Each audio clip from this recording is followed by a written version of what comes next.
इसमें कम से कम मेरे ख्याल से 10%, 9.8% का इजाफा करा है इन्होंने केपेक्स एक्सपेंडिचर के ऊपर। 11.2 लाख करोड़ के आसपास का कैपिटल एक्सपेंडिचर के ऊपर इजाफा करा है। मतलब 11.2 लाख करोड़ कैपिटल एक्सपेंडिचर। और कहीं ना कहीं जब गवर्नमेंट स्पेंडिंग करती है केपेक्स के ऊपर, जब स्पेंडिंग करती है इंफ्रास्ट्रक्चर के ऊपर, स्पेंडिंग करती है एग्जिस्टिंग स्कीम्स के ऊपर, स्पेंडिंग करती है ग्रामीण सड़क योजना हो या नेशनल हाईवेज हो, जिस स्पीड से बढ़ते जा रहे हैं, उसका एक स्पाइरल इंपैक्ट हमारी इकोनॉमी पे आता है। जैसे इंफ्रास्ट्रक्चर बढ़ता है, भले ही वो डिजिटल इंफ्रास्ट्रक्चर हो, फिजिकल इंफ्रास्ट्रक्चर हो, इलेक्ट्रिकल पावर हो, ये सस्टेनेबिलिटी स्ट्रक्चर हो, एनर्जी स्ट्रक्चर अगर आप खर्च करो तो वो 4 रुपए में तब्दील होता है आराम से। 4 का 10 भी बन सकता है, बिकॉज जैसे जैसे आप देखते हैं रियल एस्टेट, आपने सर ने पहले भी डिस्कस करा था, रियल एस्टेट एक बहुत बड़ा एम्प्लॉयमेंट सेक्टर है। सो इंफ्रास्ट्रक्चर की ग्रोथ से सीधे रियल एस्टेट के अंदर कंस्ट्रक्शन के अंदर सीमेंट, स्टील, बाकी सारे जो लेबर इंटेंसिव सेक्टर्स हैं, भले ही वो एमएसएमई हो या बड़े उद्योगपति हो, उनमें एम्प्लॉयमेंट क्रिएशन बढ़ती है, लॉजिस्टिक्स और ट्रांसपोर्टेशन बढ़ता है,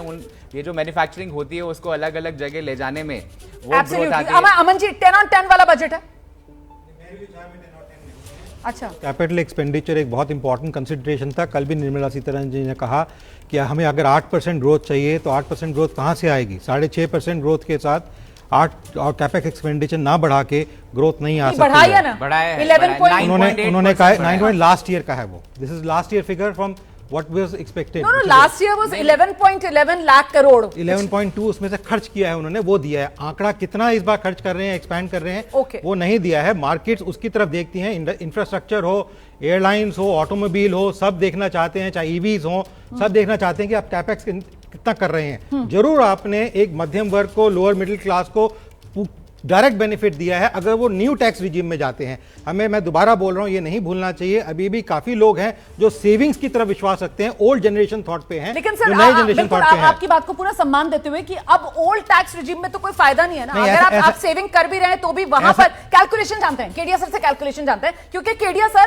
जो न्यू टैक्स रिजीम है उसमें तो 12,75,000 मोटा मतलब शुद्ध आपकी ये आय जो है वो टैक्स फ्री है। अब मुझे ये बताइए, आप ओल्ड टैक्स रिजीम जिसमें आपकी जो लिमिट है उसके अलावा आप 80C भी जोड़ लीजिए, आप होम लोन का ब्याज भी जोड़ लीजिए, आप जो इंश्योरेंस पर आप क्लेम कर सकते हैं वो भी ले लीजिए, आप एनपीएस का 50,000 भी जोड़ लीजिए, यही है ना मोटे मोटे डिडक्शंस। इन सबको जोड़कर कहां पर पहुंचता है वो थ्रेशोल्ड? नई में तो 12,75,000 है।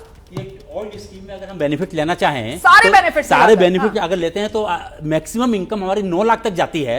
9 लाख तक जो है अगर हमारी इनकम हो और हम इन्वेस्टमेंट करें, खर्चा करें, और एक आईटीआर एक यू एक सेक्शन है जिसके भीतर नोशनल बेनिफिट मिलता है 1,25,000 का। वो सारे बेनिफिट अगर हम वो ले भी लेते हैं तो 9 लाख तक पहुंचता है।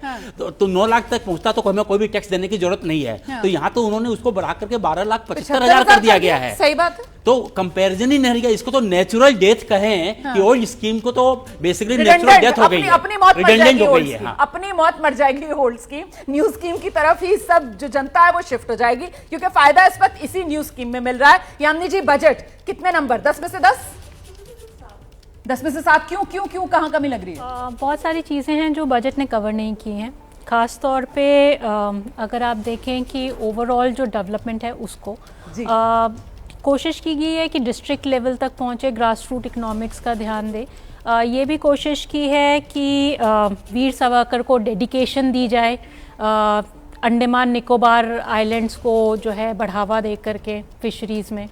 कोशिश ये भी की गई है कि जो है बहुत सारे और जो है फुटवेयर है और टॉयज इंडस्ट्री है, क्लाइमेट इंडस्ट्री है, इन सबको जो है बढ़ावा दे। एक जो बहुत इंपॉर्टेंट बात है वो हाई रेगुलेटरी कमेटी बनाना है, जिसमें सिविल लिबर्टीज़ बहुत सीरियसली जो है हैम्पर हो सकती हैं।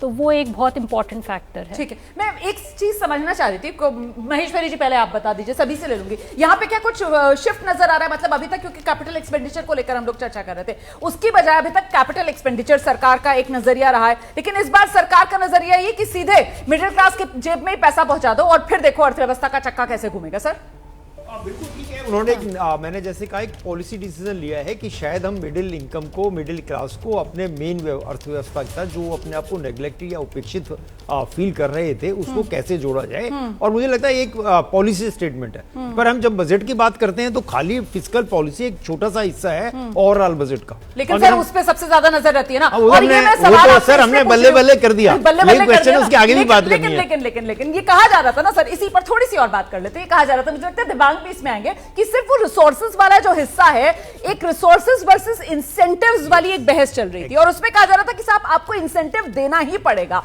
और ये इंसेंटिव देने के लिए सरकार ने इस बार मिडिल क्लास को चुना। दिबांग इसलिए मिडिल क्लास को चुना क्योंकि मिडिल क्लास की हालत खराब हो रही थी। मिडिल क्लास की जो हालत खराब हो रही थी उसके हिसाब से इकोनॉमी का जो पहिया जिस तरीके से चलना चाहिए वो नहीं चल पा रहा था, तो एक तरीके से सरकार ने अपना बचाव किया। और अगर आप खालिस पॉलिटिकली देखें तो बहुत बड़ा चुनाव है दिल्ली का, जिसमें सरकार ने पूरा दम लगा दिया है, तो उससे भी इसको जरूर जोड़ के देखा जाएगा।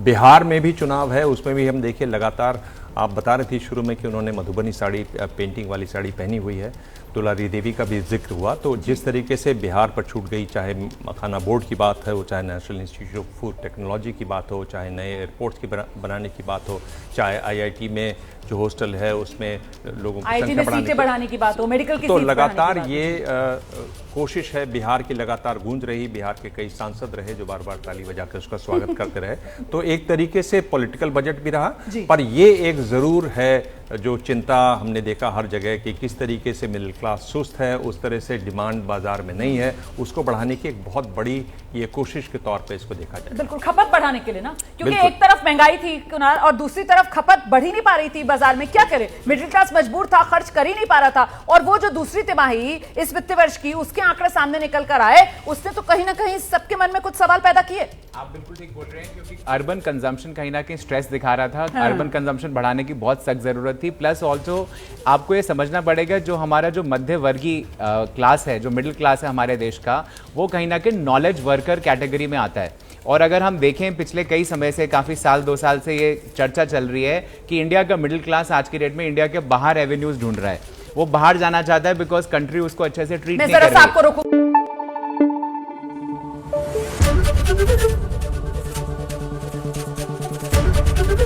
एबीपी न्यूज आपको रखे आगे।